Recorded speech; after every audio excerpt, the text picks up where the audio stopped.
ప్రధానమంత్రి నరేంద్ర మోదీ అధ్యక్షతన ఢిల్లీలో జరిగిన భద్రతా వ్యవహారాల కేబినెట్ కమిటీ పలు కీలక నిర్ణయాలు తీసుకుంది.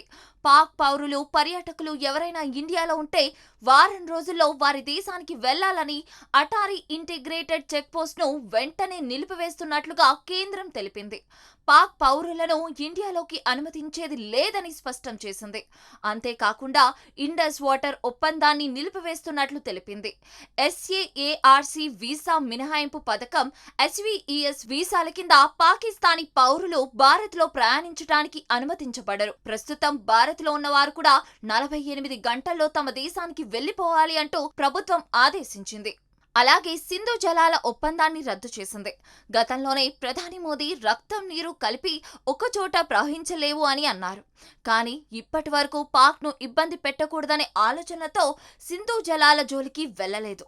తాజాగా పాక్తో దౌత్య సంబంధాలతో పాటు 64 ఏళ్ల సింధు జలాల ఒప్పందాన్ని కూడా రద్దు చేసుకుంది భారత్.